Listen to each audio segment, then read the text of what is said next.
Hello दोस्तों। मैं doctor Wahab Ahmad.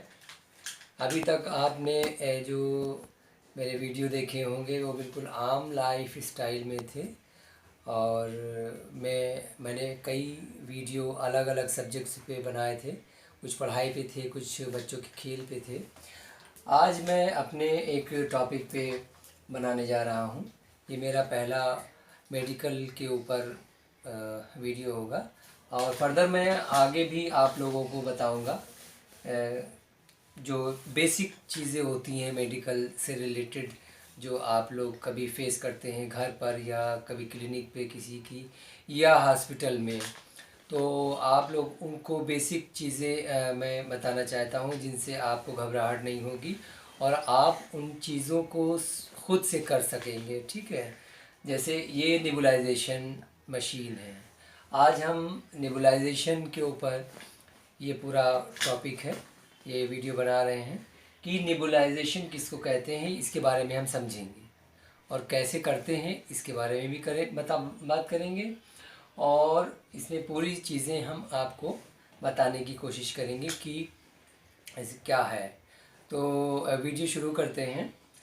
और नेबुलाइजेशन उसको कहते हैं कि हम खांसी या दमा या अस्थमा या इस्नोफीलिया वगैरह के मरीज़ों को नेबुलाइज करना होता है, जिससे उनको सांस लेने में आसानी हो जाती है। कुछ दवा डाली जाती है तो उससे सांस लेने में आसानी हो जाती है, इसी को कहते हैं नेबुलाइजेशन। तो डॉक्टर कभी लिखते हैं हॉस्पिटल में या क्लिनिक में कि nebulization, nebulize with Asthalin solution BD।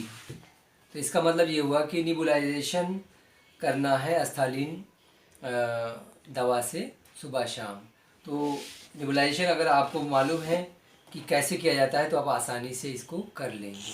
ठीक है, तो इसमें बेसिक चीज़ ये है कि आपको मशीन के बारे में पता होना चाहिए। और मशीन कार्ड है, इसको आप जो है आप अपने इलेक्ट्रिक बोर्ड से कनेक्ट कर देंगे। और ये पाइप है, जब आप घर पे लाएंगे मशीन को तो ये पाइप यहाँ से निकला हुआ होगा और यहाँ से भी निकला हुआ होगा। तो ये दोनों जो ओरिफिस हैं, ये दोनों जो छेद हैं इसमें दोनों बराबर हैं। और बीच बीच में मैं इंग्लिश में भी बताने की कोशिश करूँगा कि बहुत सारे लोग हिंदी नहीं जानते हैं, बहुत लोगों, तो उनको देखने में और समझने में परेशानी नहीं होगी। तो मैं जो हिंदी में बोलूँगा वही इंग्लिश में भी बोलूँगा, ताकि जो हमारी हिंदी नहीं समझ पाते हैं वो इंग्लिश में समझ जाए। तो so we are discussing about the nebulization process and about their machine and drugs used in nebulization. So this is a nebulization machine. This is simple card. This is air tube. And इसको लगा देंगे इस तरह से, connect it from both end, दोनों सिरों पे इसको लगा देंगे।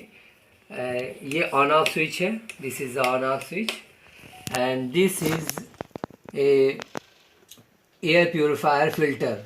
ये फ़िल्टर है जो कभी कभी आप बहुत दिनों के बाद में ये आपको नहीं ख़राब होगा, 1 साल 2 साल में ख़राब होता है, जल्दी ख़राब नहीं होता है। ठीक है, और इसको हम कभी कनेक्ट करेंगे, उसका कनेक्ट करने के बाद में आपको दिखाएंगे ये कैसे चलता है। ये रिजर्वायर है, इसमें दवा भर दी जाएगी।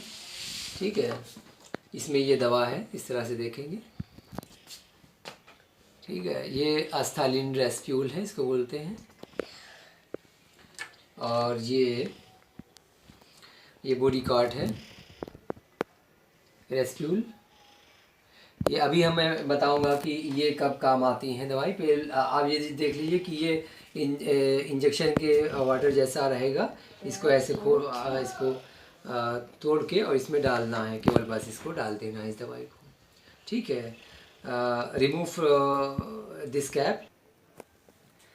जैसा कि अभी आप लोगों को बताया हमने कि इसमें ये दवा डाल देंगे। ठीक है, और उसके बाद में ये माउथ पीस है, तो ये इम्पॉर्टेंट है, ये घूमता रहता है, इससे कोई दिक्कत नहीं, इसको आप अपने उससे फिट कर लेंगे चेहरे के हिसाब से। अच्छा, दूसरी चीज़ ये है कि माउथ पीस कई सब साइज़ का आता है, बहुत सारे साइज़ है, it has many size according to age, so you will decide to use your mouthpiece according to your patient। आप अपने मरीज़ के हिसाब से इसको चूज़ कर लेंगे। अगर छोटा बड़ा है तो उसको, ये दूसरा भी आता है बाज़ार से, आपको दूसरा भी मिल जाएगा, ठीक है। यहाँ से ये दवा इस तरह से यहाँ से भी डाल सकते हैं, ऊपर से दवा, किसी किसी में दूसरी तरह से होता है, लेकिन बेसिकली ये हर चीज़ में, हर उसमें रिजर्वायर मिलेगा, ठीक है। तो रिजर्वायर में हम दवा ये डालने हैं, हमको डालना है बॉडी कार्ड डालना है, तो बॉडी कार्ड हमने इस तरह से इसमें डाल दिया, ठीक है।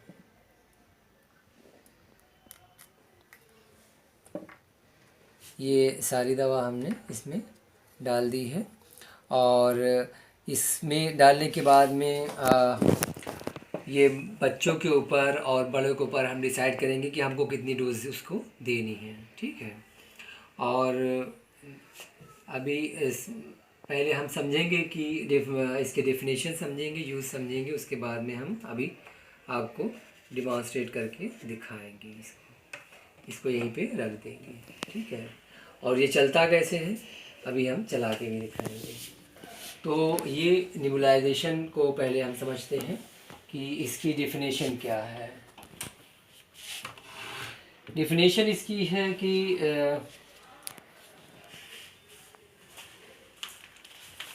the drugs delivery to the lungs in the form of mist inhalation।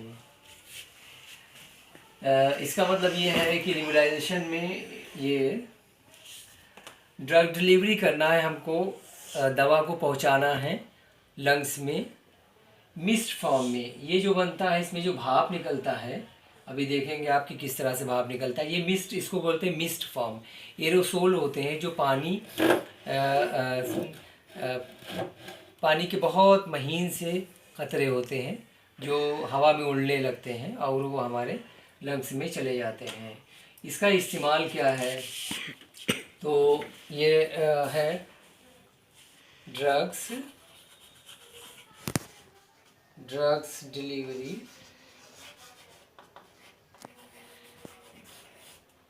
to the lungs in the form of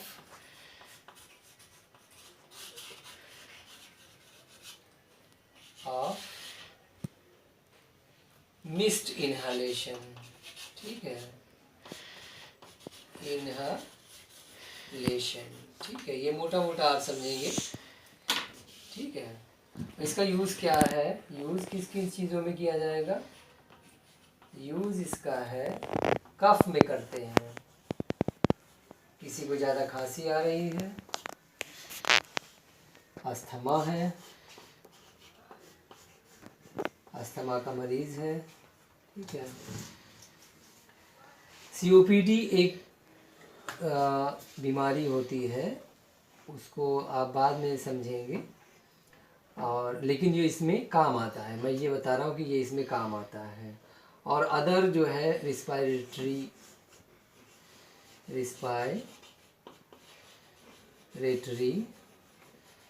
disease में ये काम आता है, ठीक है, डिजीज़ में ये काम आता है, ठीक है। अच्छा, ये हो गया। अब दूसरी चीज़ हमको जाननी है कि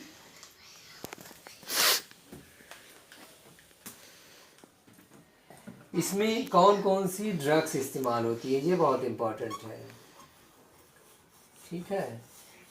निबुलाइजेशन में कौन कौन सी ड्रग्स इस्तेमाल होती है, तो एक चीज़ बहुत कम लोग जानते होंगे कि इसमें जो इंजेक्शन में पानी इस्तेमाल होता है, बल्कि पानी नहीं, पानी जैसा होता है, नॉर्मल सेलाइन हम लोग कहते हैं। ठीक है, नॉर्मल सेलाइन होता है NaCl। ठीक है, नॉर्मल सेलाइन होता है, तो NS के नाम से आता है। ठीक है, NS, तो NS से भी होता है, और NS 3%। ठीक है, वो लेकिन वो जब डॉक्टर लिखेंगे तब देना है। और ये एक जो है आपका जो सबसे कॉमन दवा है वो हम लिख रहे हैं अस्थालिन। अस्थालिन, ठीक है, रेस्प्यूल आता है।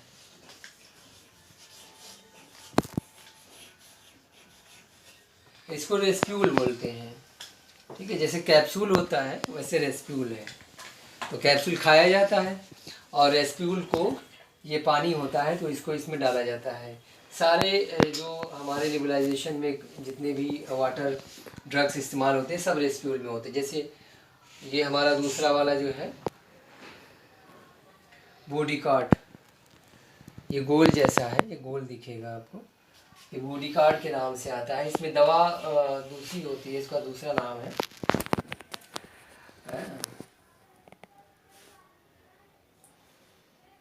बॉडीसोनाइड होता है इसके अंदर। तो ये है बॉडीसोनाइड।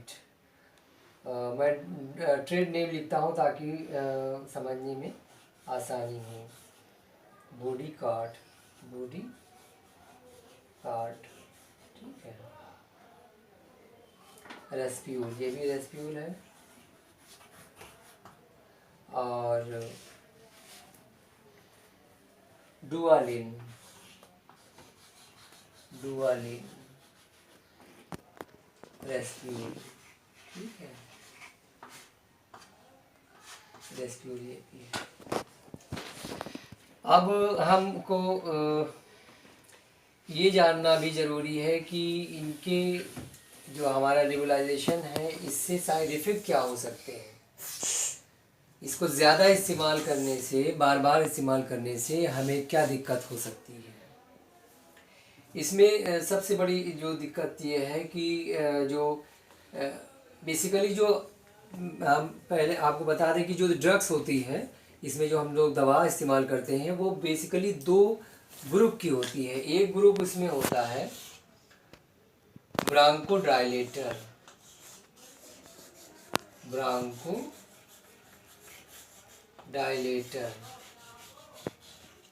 दूसरा जो ग्रुप होता है वो होता है कार्टिकोस्टेरॉइड, कार्टिकोस्टेरॉइड,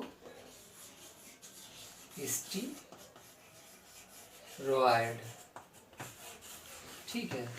तो जो ये होता है इसकी वजह से बार बार इस्तेमाल करने से मुंह में, हालक में ज़्यादा इस्तेमाल करने से साइड इफ़ेक्ट ये होता है कि यीस्ट फॉर्मेशन, ठीक है, यीस्ट फॉर्मेशन हो जाता है in the mouth, in mouth, मुंह में यीस्ट का इन्फेक्शन होने का ख़तरा रहता है। और दूसरी चीज़ है कि चूँकि हम लोग गले से सांस लेते हैं, मतलब अगर कभी नेबुलाइजेशन में मरीज़ को नाक बंद है, दोनों बच्चों की नाक बंद है तो मुंह से सांस लेते हैं, फेफड़े में जाता है तो मुंह से भी सांस ली जाती है, तो उससे जो है वो गले में डिस्फोनिया हो जाता है, डिस्फोनिया।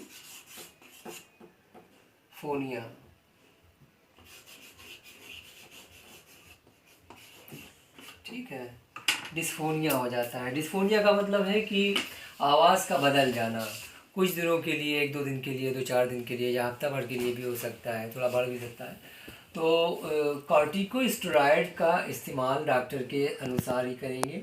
ब्रांकोडायलेटर का इस्तेमाल बेसिकली अगर हमें नीड है कुछ तो अस्थालिन से जो है वो कर सकते हैं। अस्थालिन से क्या होता है, जो ब्रांकोडायलेटर होता है उससे कभी कभी आपको हार्ट बीट वगैरह आस्तालीन से बढ़ सकती है। ठीक है, तो इसको आप डॉक्टर की सलाह से कहेंगे। ये इसका मतलब, ये हमारा जो वीडियो बनाने का मतलब ये नहीं है कि आप डॉक्टर के पास जाना छोड़ देंगे। ठीक है, डॉक्टर से सलाह लेंगे, डॉक्टर लिखेगा। हमको ये बताना है आप लोगों को कि घर पर आप कैसे कर सकते हैं। आपको बार बार क्लिनिक या हॉस्पिटल जाने की ज़रूरत नहीं है। अगर आपके डॉक्टर ने आपको प्रिस्क्राइब किया है किसी भी ड्रग से नेबुलाइज करने की, तो आप घर पे किस तरह से कर सकते हैं, ये हमारा उद्देश्य है। और अननेसेसरी ड्रग एब्यूज़ नहीं करना है। मैं ड्रग एब्यूज़ के सख्त खिलाफ़ हूँ और लोगों को मैं इसके बारे में थोड़ा सा बताना चाहता हूँ कि अननेसेसरी ड्रग्स का कोई इस्तेमाल नहीं करना चाहिए। इवन मल्टी विटामिन को भी आपको अननेसेसरी नहीं खाना चाहिए। उसका भी, हर चीज़ का एक साइड इफ़ेक्ट होता है। तो अब लास्ट में हम लोग करके बताएंगे। और एक चीज़ ये समझ लें कि वैसे तो निबुलाइजेशन इस तरह से लगाएंगे, नाक से सांस लेंगे, लेकिन अगर नाक बंद है तो मुंह से भी आप सांस लेंगे। ठीक है, तो बेसिकली आपको नाक से सांस लेनी है। तो हम डेमॉन्स्ट्रेशन करके दिखा। तो अब ये हमने कनेक्ट कर दिया है और इसको ऑन कर दें। ऑन करने से देखिए इसमें आपको भाप दिखाई दे रही होगी, इसी को मिस्ट कहते हैं। इसके अंदर बहुत महीन महीन सी वो पार्टिकल्स हैं। ठीक है, तो हम लगाते हैं, नाक से सांस लेंगे और लगाने से पहले बच्चों को या किसी को भी जो फर्स्ट टाइम यूज़ कर रहा है, they become worried about this device and वो डरने लगते हैं बच्चे। तो हमको पहले ये बताना है कि इससे कोई दिक्कत नहीं होगी, आपको कोई डरने की ज़रूरत नहीं है, इससे कोई दर्द वगैरह नहीं होगा। ठीक है, तो आप बच्चे बिल्कुल न डरें, पहले इसको समझाना है। और डायरेक्ट ये कि यहाँ पे फीता भी लगा होता है जो इस तरह से सर पे लगा दिया जाता है, पकड़ने की ज़रूरत नहीं होती है, इसमें निकला हुआ है। तो ज़रूरी नहीं कि आप पहले उसको कनेक्ट करें, पहले इस तरह से बच्चों को दूर रखें और उसको हैबिचुअल करें उसके बारे में कि ये माउथ पीस से वो हैबिचुअल हो जाए, लगा के छोड़ दें, लगा के छोड़ दें, उसके बाद में फिर लगाएंगे। और अगर बच्चा ज़्यादा रोने लगता है तो दूर से ही ऐसे किए रहेंगे, वो सांस लेगा तो वो जाती रहेगी। सर नाक से सांस लेना है। ठीक है, नाक से सांस ले लीजिए आराम से।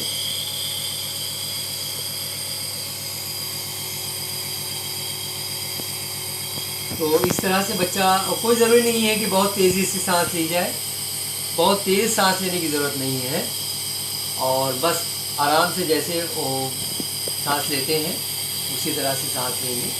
और अब आप लोगों को ये वीडियो कैसा लगा, ये कितना आप लोगों के लिए यूज़फुल है, ये हमको बताएं कमेंट में।